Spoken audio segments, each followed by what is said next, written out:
Hello everyone, এটা একটা অনেক আগে করে রাখা মিনি ব্লগ।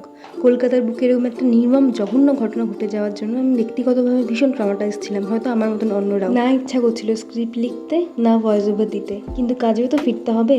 তাই আজ টানা 14 দিন পর আবার নতুন করে আমি ভিডিও আনলাম। সকাল সকাল ঘুম থেকে উঠে দুজনের জন্য ব্রেকফাস্ট বানিয়ে বোনকে নিয়ে এখন আমি যাবো ওর কলেজে। এখন বাজে 10টা আর আমরা চলে এসেছি ওর কলেজে।